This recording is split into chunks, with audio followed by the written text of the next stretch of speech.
Apa itu khusyuk Ustaz? Apakah khusyuk tidak ingat apa-apa? Bukan khusyuk namanya itu.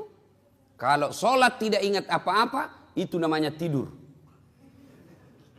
Bisa itu sholat tidak ingat apa-apa. Itu orang tidur itu atau orang pingsan. Lalu apa itu khusyuk? Fokus pada apa yang kita kerjakan. Bagaimana mencapai khusyuk dalam sholat? Al-Quran mengajarkan. Ada 3 cara meraih khusyuk dalam Al-Quran. 1, sempurnakan wudhumu. Ini dulu. Kalau bapak mau khusyuk dalam sholatnya, maka langkah pertama sempurnakan wudhumu. Nah, bukan dikatakan perbaiki, tapi sempurnakan. Berarti ada orang wudhunya sah, tapi tidak sempurna.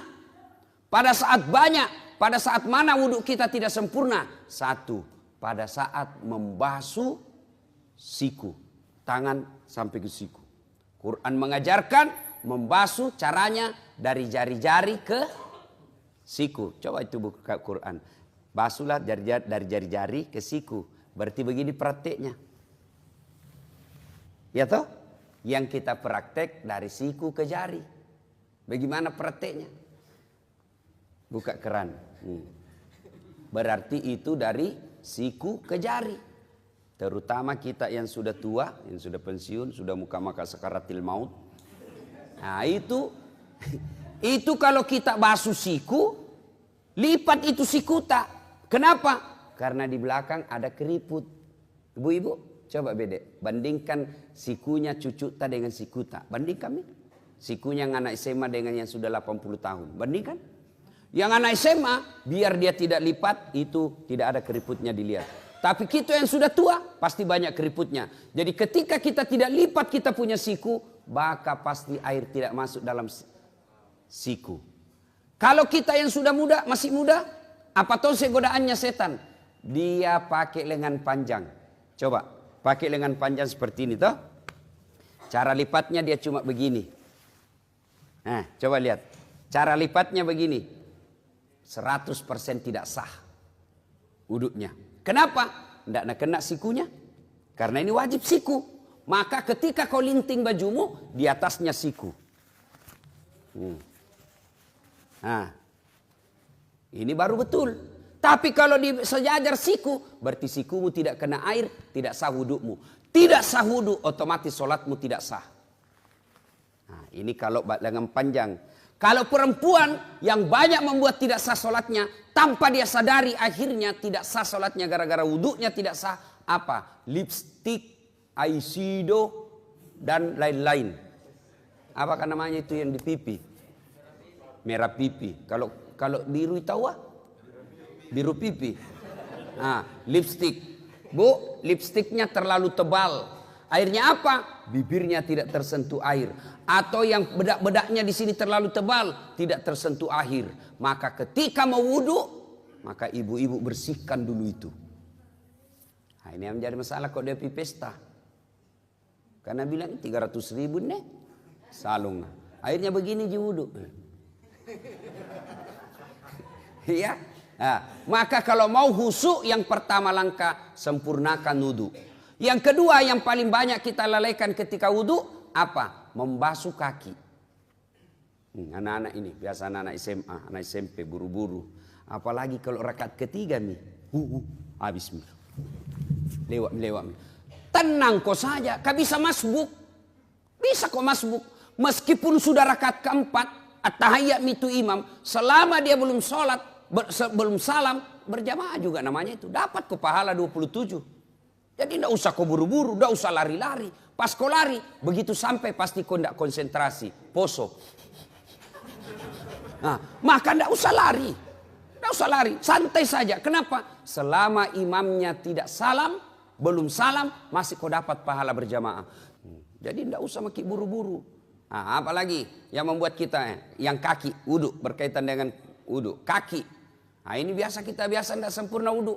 Bahkan bisa jadi tidak sah. Apa? Wudhu kakinya nak kasih begini ji. Itu kalau wudhu ada, coba baca rukun wudhu. Paling terakhir itu rukun wudhu tertib.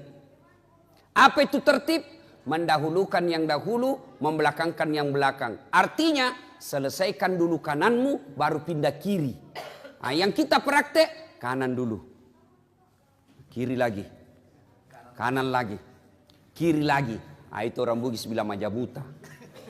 Nah, selesaikan dulu kanan, selesaikan, tuntaskan, baru pindah ke kiri. Tidak usah lagi pindah ke kanan. Karena kalau kanan kiri bukan tertib namanya itu. Ya, sudah itu kaki juga.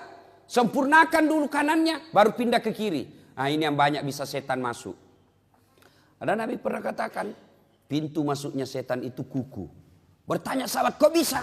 Karena di kuku kalau kau wudhu, kau buru-buru, pasti tidak masuk celah-celah air di kukumu. Boleh panjang kukumu, dengan catatan kamu harus lebih teliti dan lebih jeli ketika wudhu. Kenapa? Kalau dia panjang, nah, tidak masuk air di sini, tidak sah wudhumu. Maka harus korek-korek. Kan biasa ada satu seperti saya ini satu, panjang-panjang sedikit. Apa tujuannya ini? Seksi kebersihan. Kebiasa sudah kita makan coto, tidak bawa sikat gigi. Nah, itu lebih bagusnya itu kalau ada siwak. Itu siwak bisa dikantong-kantongi, biar tidak pakai odol. Hah? Biar tidak pakai air, langsung kasih masuk saja. Tapi jantung orang makan coto di depan kasih begini, kurang ajar itu ya. Ya, nah ibu bapak saudara-saudara sekalian. Ya, bagaimana kalau membasuh kaki dan jari-jari? Sunnahnya jari-jari tanganmu kasih masuk ke jari tangan yang satu. Nah, misalnya kiri yang kita basuh, nah, jari-jari tangan kanan yang masuk. Kalau basuh kaki, jari-jari tangan kita masuk. Baru usap ke belakang. Lalu sampai ke belakang ini kasih begini. Kasih naik. Kenapa? Tumit bisa jadi tidak basah. Apalagi bagian ini Pak. Kalau buru-buru itu, ini yang paling sering tidak basah. Kalau tidak basah ini Pak, pasti tidak sah wudu. Tidak sah wudu, tidak sah salatmu. Inilah yang Allah jelaskan dalam Quran. Ara'aital ladzi yukatsibu biddin. Tahu tidak kamu pendusta agama? Menurut Profesor Dr. Quraish Shihab yang menafsirkan ayat ini, termasuk diantaranya pendusta agama itu solatnya dusta. Siapa mereka? Mereka yang lalai dalam solatnya. Kenapa lalai dalam solatnya? Mulai dari wudhunya tidak sempurna. Itu pendusta agama kita itu kena. Jadi nanti di akhirat kita bilang, Tuhan, mana pahala solatku 40 tahun? Bilang, Tuhan memang kau sembahyang tapi tidak sah. Kenapa bisa? Dikasih lihat video tak? Kan itu kita itu Pak, 24 jam ada CCTV. Ini kalau CCTV mesti keluar tidak dia makin. Tapi CCTV-nya Allah namanya Raqib dan Atid. Nasoting kau terus 24 jam. Biar tidur lagi di toilet, nanti nak putarkan ke Tuhan. Inikah solat yang saya ajarkan? Kita bilang tidak ku tahu. Kenapa kau tidak tahu? Kasih kau otak. Kau sarjana, kau kaya, bagus, sehat. Kenapa kau tidak tahu? Tidak pernah dengar dakwah. Kenapa kau tidak pernah dengar dakwah? Sepak bola kau begadang sampai pagi. Main game kau begadang sampai pagi. Kenapa kau tidak pernah belajar soal solat? Nah itu solat kau pakai 24 jam. Bagaimana solat mau bagus Pak? Coba jujur ki bede. Dalam hati tak mau, jangan dikasih naik tangan tak. Pasti malu-malu ki. Jujur maki. Berapa tahun maki solat? 50 tahun. Ada itu buku di rumah tak, tuntunan dan pedoman solat 5 waktu. Coba kira-kira bagaimana kita solat? Begitu tidak bapak tak, begitu kita lihat orang, begitu kita solat, tidak pernah kita baca bagaimana itu solat.